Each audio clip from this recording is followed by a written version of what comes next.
Baseball talk for a Sunday afternoon, February 25th of 2024. Our theme for the program, the Greater Hartford Twilight Baseball League. And our guest here on the program is a senior at Xavier High School in Middletown. He's a manager for the Falcons baseball team, and he's also a manager for the Middletown Mets of the GHTBL. I believe he's entering season number 3 as a coach and year number 2 with the Mets. Ryan Ruggiero, thank you for your time and good afternoon. Good afternoon, Mr. Litos. I'm glad to be here. Well, we're very happy to have you on the program. So head coach Nick Soretta at Xavier calls you, quote, one of a kind. Can you talk about what your role is with the baseball team at Xavier High School in Middletown? Yes, so I've been the manager there since my sophomore year. In the last 2 years, I've been in the role of head of baseball operations, which really means that I don't even just do my job for varsity, but I also help look over the JV and freshman teams as well. Before games, I try and find out as much intel as I can on opponents, making sure that our coaching staff has the most information possible before games. In practices, I help run things out, throw batting practice when needed, try and keep track of players, and hopefully this year do some video on guys. So the role keeps expanding as we find more and more that I can do to help the team. So it's been a lot of fun. So is this role kind of created by you? Is it a combination of your input with Coach Soretta? It's definitely a combination because he's had managers before, but because this is my sole focus, I wasn't a player turned manager. I was a cut who fell in love with managing. Really, I can give my input to him, and he gives his input back to me. I'll give him suggestions of things I want to do, and normally he's more than happy with them, and then he'll tell me specific things he wants me to get done, and it really works well like that. And I also have another manager who helps me out on varsity for the past year now, and working together we can get a ton done.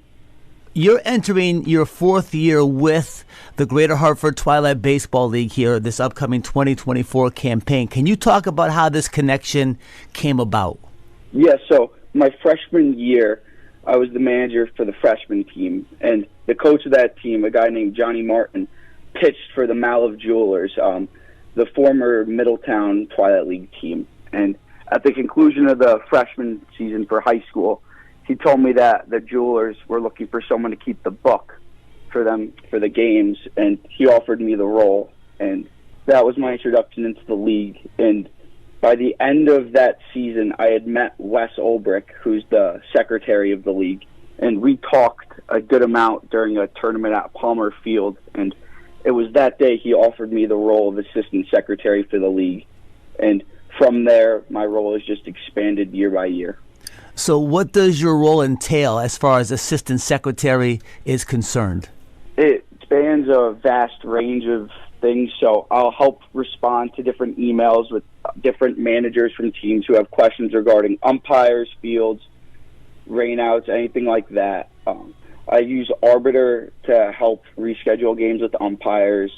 We have league meetings throughout the off season, and I help run those with Wes. So the role really is whatever Wes needs help with. He can just send me a text, and I'm more than happy to help. I help oversee the website for the statistics. I'll enter in team stats for teams who need someone to do it. And just if there's any problems, just make sure we find a way to get them fixed. Our guest on Baseball Talk, Mr. Ryan Ruggiero, a senior at Xavier High School in Middletown. He's the manager of the Falcons baseball program under the leadership of Nick Soretta, and also a manager for the Middletown Mets of the Greater Hartford Twilight Baseball League. So, Ryan, this will be your 2nd year, I believe, as a manager with the Mets, and being a teenager. Yes. Can you talk about the dynamic managing adults? Yes, so that's a great question. My first year in a coaching role with Twilight League was after my sophomore year of high school, and it was assistant coach of the Hartford Colts. And that year was really important for me because I got to grow closer with a lot of the players who ended up making up the Mets. And it really cemented with me how I wanted to coach a team where most players are 5-10 years older than me. So my philosophy when coaching players older than me is to let them talk, let them give you a little input, make sure that you and the players are on the same page. That's how they will end up gaining respect for you. If you're able to take responsibility when you make a mistake, it really allows your relationship with players to thrive. And then going into the seasons with the Mets, it was actually the players on the Colts who wanted to move to Middletown who first introduced the idea of me taking over the roles coaching. And that was the first time I really knew that even though I was 5-10 years younger than these guys, this is where I belonged, and that I have a good chance of running this team well. And after our first season, I'm very happy with what we're looking like going into the 2024 season. Ryan, as you know, analytics is huge in sports, especially baseball. The numbers are just all over the place. Whatever you want to find, you can really find. I know you're big into analytics as well. So can you talk about how you use analytics as a manager in the Twilight League? Like, where do you get the information from? And do you talk with other managers around the league? Can you talk a little bit about that? The biggest source of the analytics I use is from our league website, and that can give you a basic idea on most players. And it's hard to talk to other managers about it because they really don't want to give up much information, especially on their own team, to keep that competitive advantage. But having Wes a part of my team, someone who has been in this league for a decade, he's really learned a lot of these players well. So using input from guys who have played together for years, plus the analytics on the website, I feel like I can put my team in the best position, both defensively, in-game decisions, pitching changes, to keep us competitive. I'm big into analytics. Like you said, I'm planning on going to college for sports analytics, so I think it's a big part of the game. But I also don't think it's the only factor that goes into making decisions. And what colleges are you looking at, or have you already decided upon a school for the year of 2024-25? I have not decided upon a school yet, but right now my top choices are Syracuse University, Villanova, and Columbia. Ryan, as far as your staff is concerned, who works with you with the Middletown Mets? My closest partner with the Middletown Mets is Wes. He's the team's general manager, assistant coach as well. We've worked closely together for the past 3 years. When we started the team last offseason, it was me and him designing the uniforms, hats, found places to play. So this team would not have been possible without him. Ryan, how is this going to help you as far as your future is concerned? I know you want to work in a professional baseball front office. Yeah, so over the past 3 years, I've been lucky to get a view in, like, on the field side of baseball, as well as in the way that a league runs, even though it's much different than the way that any type of MLB team runs. Having to work with guys who are 40 years older than me and be able to learn when to give my input, how to listen to others in the context of baseball has already put me in such a great position going forward, going out of college, where now I can learn the needed studies to be able to succeed in the MLB, plus having some experience working in baseball already. And what's great about that too, Ryan, is that there's a Xavier alum from 2019 who was in the same position as you when he was a senior, Connor Dwyer, and he's working for the Houston Astros. Have you had much contact with Connor at all? I talked to Connor a decent amount my sophomore year, my first year as varsity manager.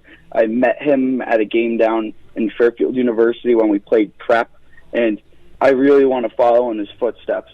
He ended up going to Fordham, I believe, and worked with the pitchers down there, and he already has a job with the Astros 1 year out of college. So right now, I'm lucky to have already had experience in a baseball league, and hopefully that gives me just as good of a chance to end up working for an MLB team and hired out of college. And what kind of advice did Connor give you when you guys met?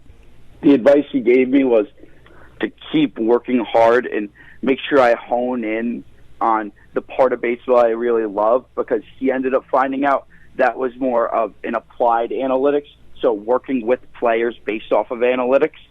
And that's something I still have time to figure out. If I like being more of a behind-the-scenes guy who's going to work to develop different calculations to create analytics, different ways to analyze players, or the application of those analytics when talking to players to help them improve their game. And how would you describe your managing style in the Twilight League? So I'm trying to think of a specific person, but I definitely like being a little old school in terms of that I want to hold players to a high level of play. If you don't give your best on the field, then there's going to be someone else who will. I think playing hard, hustling, and really just having a love for the game is one of the most important things a player can have. I definitely look up to some of the coaches I've worked with at Xavier. Coach Martin, the freshman coach, being an example, a combination of what he does, and Coach Soretta at varsity. Coach Soretta is a very hard-nosed coach. Coach Martin is definitely an analytical coach, more of a new school guy. So trying to get a combination of what I've seen to really try and connect with my players in the best way possible while not losing the part of the game that allows you to be tough on them and really allows those in-game decisions to be driven by not only what you feel as a person, but also the analytics you see. And what's really nice about your situation, like you said, Coach Martin's got a analytical style of coaching. Coach Soretta has a more hard-nosed style of coaching, and those ways work for those people because that's who they are. And I think you're taking the best of both worlds and able to figure out how you want to go about navigating your career in this position. Yeah, so I feel very lucky to have been able to work so closely with both styles of coaching.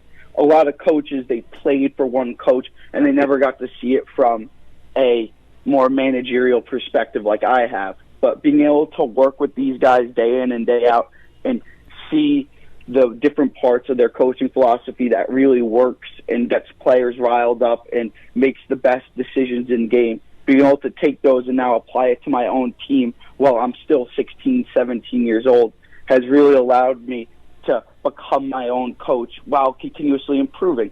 Because as a 16-year-old in that position, it's never going to be perfect. There's things that I'm able to look at and say, I could have done this better.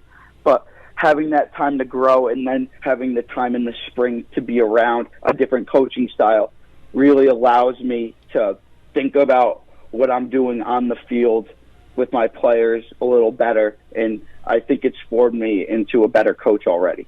Ryan, my last question for you is, where does your love of baseball come from? I really started falling in love with baseball watching the New York Mets with my dad and the Yankees with my grandfather. From young age, 4 or 5 years old, I take the train to Yankee Stadium with my grandfather, and even though I'm not a Yankee fan, I really fell in love with going to games and watching games. And then it progressed with me and my dad watching Mets baseball together every night. And then it hit a new level my freshman year after being cut, and I was offered the manager position the day I got cut, and I accepted it, and I didn't get a call back for almost a week. So in my mind, that was gone.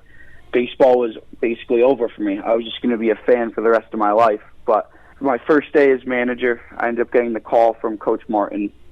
I didn't love it. Didn't seem like it was for me, but it only took maybe a week to know that that was where I belonged. And it really opened up a new side of baseball to me. And maybe 2 weeks later, I realized that this wasn't just something I want to do in high school. This is something I really love, and this is something I want to be around for the rest of my life. Our guest on Baseball Talk, Ryan Ruggiero, senior at Xavier High School in Middletown, manager of the Xavier Falcon baseball team, and also manager of the Middletown Mets of the Greater Hartford Twilight Baseball League. Ryan, thank you so much for your time. It was great talking with you on Baseball Talk. Thank you for having me, Ed. Our theme for the month of February 25th, the Greater Hartford Twilight Baseball League, and we're happy to have as a guest on the program, Mr. Tom Abbruzzese. He's a manager in the GHTBL with M&T Bank. Get this, folks, he'll be entering his 48th year as a skipper in the Greater Hartford Twilight Baseball League this upcoming season. He was inducted into their Hall of Fame in 2022. Tom, good afternoon. Thank you for coming on the show. How are you, Ed? And let me first say thank you for inviting me. Well, it's our pleasure because The league has a great history, and you're a part of that with the longest tenured career as a manager in the Twilight League. 48 years is something very, very special. And Tom, what was your plan when you first got involved in the league back in 1976? I had already coached teams in the JC Current League. The initial group was made up of juniors, 13 to 15, for a 2-year period from 71 through 1972, and then a high school age group between 1973, and actually it extended to 1978. So for 3 years, I had a team both in the Greater Hartford Twilight Baseball League and also the JC Current League. The unique thing about the JC Current Senior Division team, it was comprised of players from several high schools, including Hartford at that time, Hartford High, Weaver, Buckley, South Catholic, and Prince Tech. And then we added players, actually 4 players from East Catholic, and then also individual players from Manchester High and Windsor High. That kind of spurred me on to think that, well, maybe this type group could serve as a feeder group for the Twilight Baseball League. Well, it worked out for about 3 years, but then it became kind of self-defeating in the long run, because as the Twilight League added more games, it was hard not to have conflicts between the two. And secondly, it was a good league, and we wanted my dad and myself put our hand into the pot, so to speak, to see what we could do, because evidently there was a team in the Twilight League that dropped out. They couldn't sustain the daily game-by-game affairs. They ran out of players, and then some of the scores were kind of high. When you had those two teams going, how were you able to budget your time to make that work?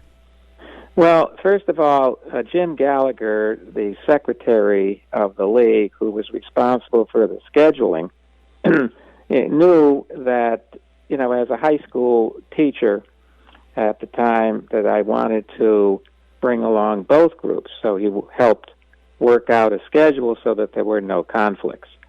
And at that time, the Twilight League probably had a 22-game schedule, which was doable compared to a lesser number of games in the JC Current League. This will be your 48th year this upcoming spring, summer. And what brings you back to the league and to the game every year?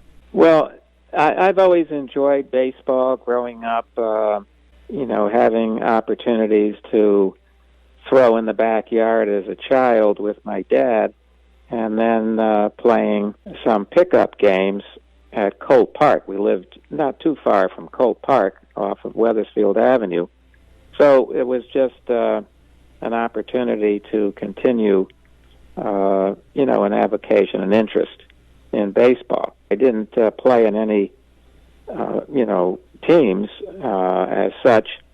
Probably if I favored my left arm, I probably could have compared to the right arm. But at the time, the left arm was much stronger than the right, although I was right-handed. It was always an interest, and an interest in my family as well. And listening to the Yankees and the Red Sox day after day, initially with the Yankees and then following up with the Red Sox later on. I don't want to get into, why I switched over, but, it really made...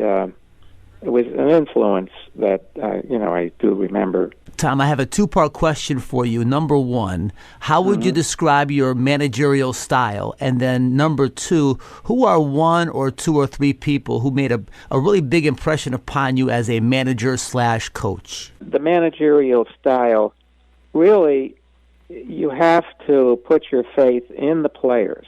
It's not just the coaching part.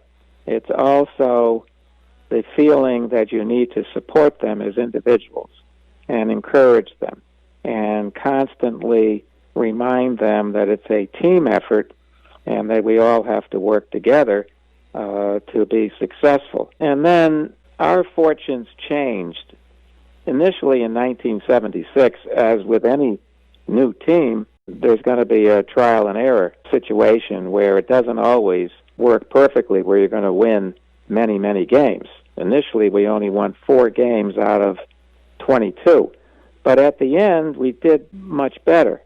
And one of the reasons was that I constantly was looking for players. And at the end of the 1976 season, some Legion players were available. And one in particular, David Bush, a pitcher from the West Hartford Legion, was available. And it was legal to invite him to play. And I did. And he helped us win the final game, which happened to be an important game for the top team in the league. This is a regular season encounter. That kind of worked out, at least to show that we had some momentum going into the next season, the 1977 season. And a big pickup in 1977, and a very instrumental person in helping me with coaching and with continuing with the venture, was David Gale. Now, Dave was a big, tall first baseman from Farmington High School. He was taken by the Philadelphia Phillies in the draft, and a scout that I happened to call back when I was putting a team together for 1977, John Walsh for the Cincinnati Reds, he mentioned David Gale. And he said, you would never be upset about putting this person on the team. He's like having your own son on the team. It turned out that way. Dave was just beyond what others, might show as he was a leader. Basically, he was a leader. And, of course, he was inducted into the Greater Hartford Twilight Baseball Hall of Fame. But he'd be the first one to invite our team over. Even if we either won or lost a game, he'd be the first one leading the charge to congratulate and, show the other team that we were not trying to beat them other than what happened on the field, that there were still good feelings afterward. So he's the second person. And then even today, currently with my M&T team, Willie Yan, a former UConn player, again, he played in the minor leagues through the Baltimore Oriole organization, and he's been instrumental with helping and encouraging. Now, there are many other players to talk about, and that's the Moreharts also. The three of them, Greg Morehart, Darrell Morehart, his brother, and then Justin Morehart, Greg's son. The three of them playing for many years in our league, they were an encouraging factor as well. And, of course, Mo Morehart had a wonderful career in professional baseball, had a cup of coffee with the Chicago Cubs back in the early 1960s, longtime high school coach as well for, I think, the Gilbert School out of Winstead for about 20, 21 years or so. Yeah, I know Mo. He was on the baseball committee with myself. This is the CIAC baseball committee because I was a high school assistant principal.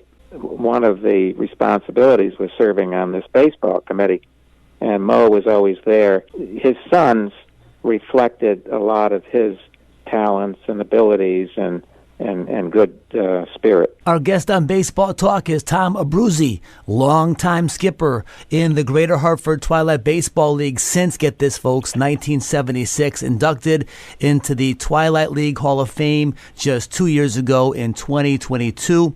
And Tom, as you know, the game of baseball has evolved tremendously since you started back in 1976. How much do you use analytics now in Twilight League games? Well, actually, in trying to secure players, you always look at the stats that they may have put together at their, at the collegiate level. That's not the only criteria. I had players who never, went through the college ranks, were not part of any college program, and yet I've got at least a couple of names where those players excelled and received many accolades, and they were also part of the Twilight League award ceremonies over the years. I can mention Rob Arcus as one who never went to college, but he was an outstanding player and probably will be considered for the Hall of Fame in the not-too-distant future. So it's not just the stats, although obviously they're going to appear to you because we have to enter stats more on a continual basis, and more so now than ever before. So all that shows up, and obviously you want to look at ERAs and batting averages. At least to me, those are important, and number of hits, extra base hits and things of that sort. Last question I have for you before we close out our conversation about your career in the Twilight League. Steve Kanata, who played for you in the Twilight League, he's now the head baseball coach at Kingswood, Oxford, said that you're a very caring and generous person. You have a very calm demeanor that's been beneficial for your teams that you've coached, and you've had a great knack for building winning teams. As you reflect upon your tenure in the GHTBL, what have you enjoyed the most, if you could pick out one thing on the spur of the moment as you think back about your time as a manager? Well, really making contact with all of these players who have gone on to engage in successful careers. You mentioned Steve Kanata. Steve started in 1977 and was, instrumental in helping us win several championships, especially during the 80s. Well, starting in 1979 and then continuing into the 80s. There's one game that Steve pitched. He went in relief, and this was against the Middletown team back in, I believe, 1983. He went in the third inning. This was the playoff series, and if we had won the first game, then we would go on to win the second game. They used to schedule double headers at the end. So we were kind of one game behind, but if we beat the other team, then we would be the champs. Well, Steve went in relief. The game went 10 innings. Steve won that game. And then our catcher, Matt Huckel, another Yukon product, as Steve was himself, suggested to me that we just continue with Steve. He was all warmed up and ready to go again. And I went to Steve, he agreed. He won the second game as well. I don't think anybody is going to replicate that for one reason or another in this day and age. So that's a strong memory in my mind. But basically, it's the camaraderie, because I've often taken teams out of state. It was much easier to do it in the past. We would go as a team, get a bus, go to the Cape to play a team, for example. Actually went to the Hall of Fame. In that way, it builds an esprit de corps that lasts for a lifetime. And so the feelings are strong about all the players that we've had. And, of course, they've gone on to have successful professional careers.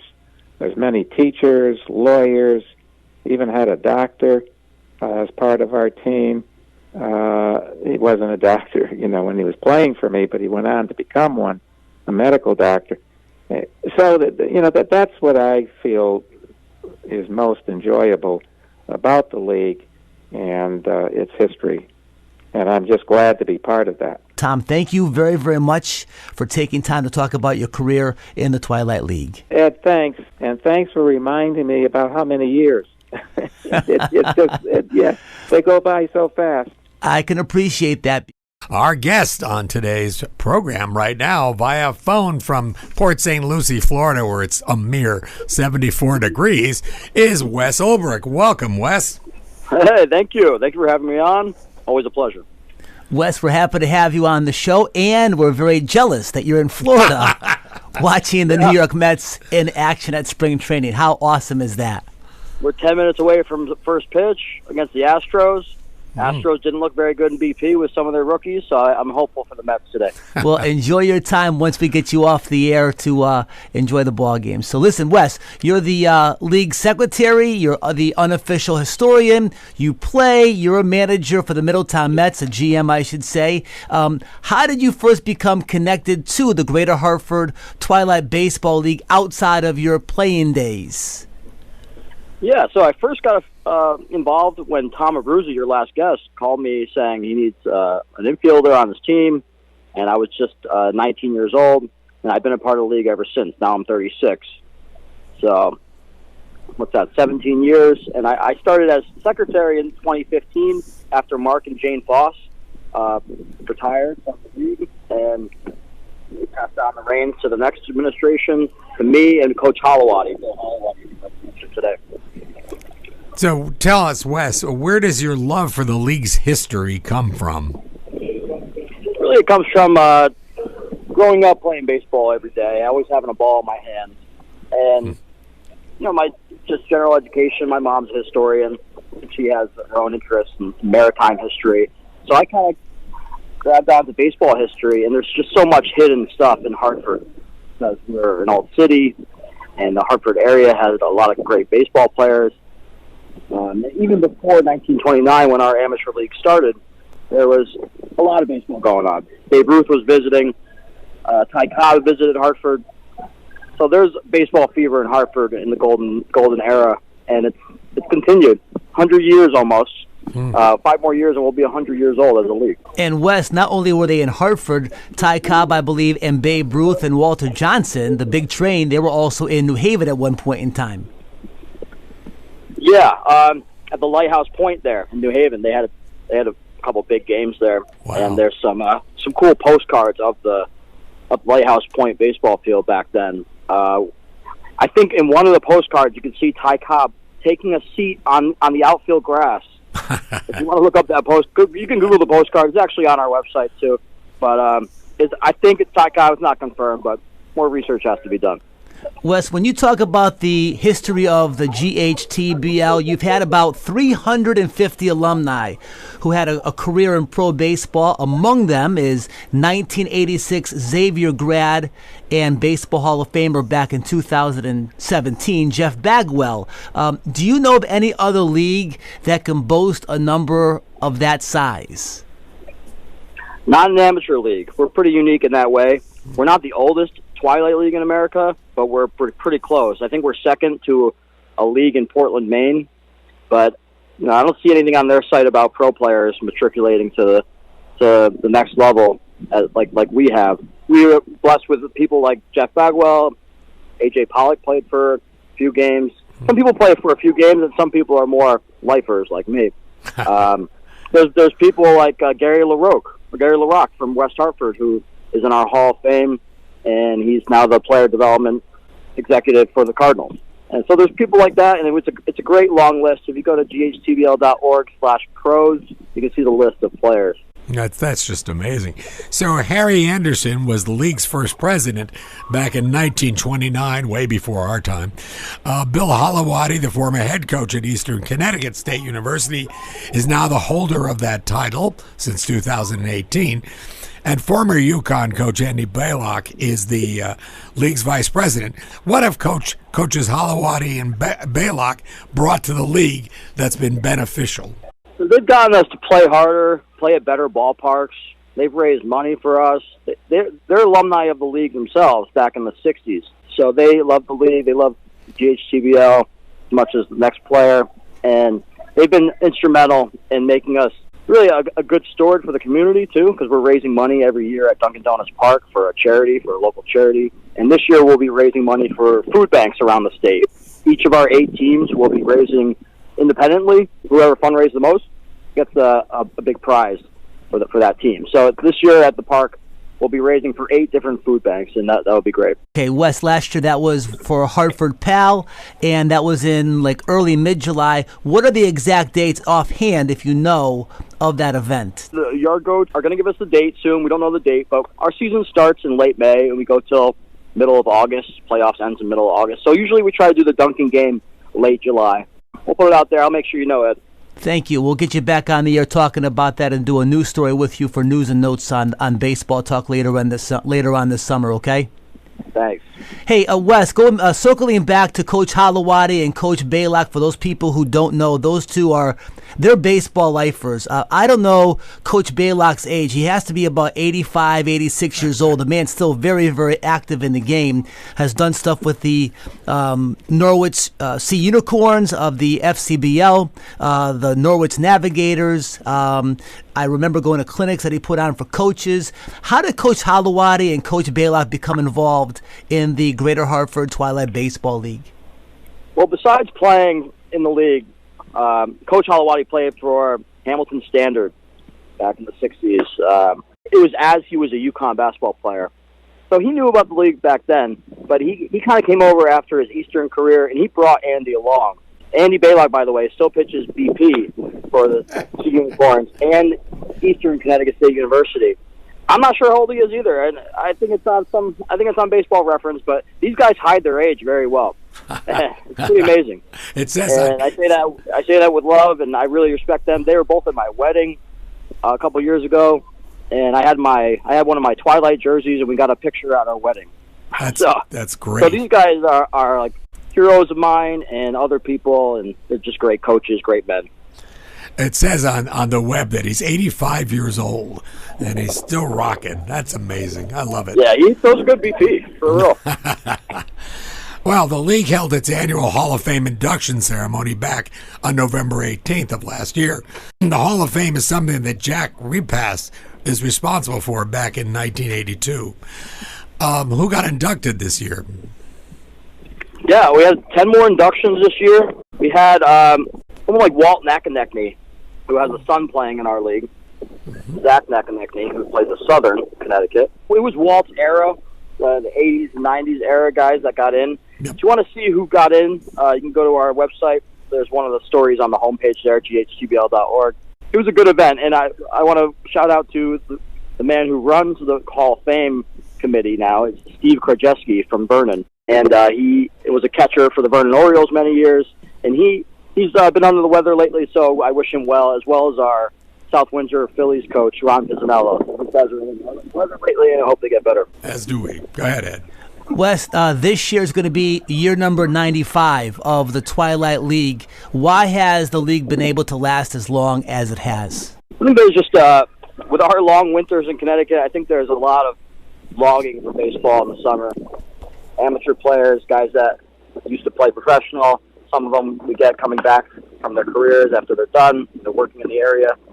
A lot of young kids that want to make the next level, so they play at college, or maybe they're playing at college now and want to play more. So I just think it's a developmental type of league that makes guys better at baseball, and I think that keeps us going. That we do develop good players and young men. We're talking to Wes Ulbrich, the secretary of the Greater Hartford Twilight Baseball League. He's the unofficial historian and general manager of the Middletown Mets. And talking about the Middletown Mets, our first guest on the show, Wes, was a very young man. He's a senior at Xavier High School, Mr. Ryan Ruggiero. He is your field manager for the Middletown Mets. Ryan is a senior at Xavier High School in Middletown. He's been with you for a couple of years now in a variety of jobs. How did you first get in contact with Ryan, and what did you see in Ryan to help him come into this league? Yeah, he was the scorekeeper for one of the opposing teams when he was 15 years old. This is for his age, he's one of the biggest baseball junkies I know. Also a bench manager for Xavier High School, who has had a great squad the last couple of years and many decades now. Been a great baseball program. So he comes from a baseball family and a baseball high school. He's a responsible guy. It's a little bit of a risk to make a manager with the younger kids that are 10 years older than him. But he makes it happen. He's there first. He's there early. And he's a big credit to the league. He's going to work in Major League Baseball someday, so I had to make him manager. He's going to be all of our bosses one day. Well, I know you got to get going. Just one quick question. For those listeners who don't know a lot about the Twilight League, what's the age range of the players? Yeah, the age range is usually anywhere from 18 to 35, but we do get outliers. Like a kid out in Eastern Connecticut right now, Zach Donahue, who's a captain for the Eastern team. He's been playing in the Twilight League since he was 14 for the Orioles, for the Vernon Orioles. Wow. So we do get some older and younger guys than the normal age range, such as Buck Livingston, who's 47 years old, and he still pitches for the Middletown Mets, and he's been very effective the last 10 years or so. There's no age limit, which I kind of like. It tells people that the best players are going to play no matter what. That's really nice. That's good to know, too. Get more people out and watch them play. Well, Wes, we got to let you go. First pitch is coming. So we thank you so very much for taking time out of your schedule to talk with Baseball Talk today. And you have a great season. Enjoy Florida. Thanks so much.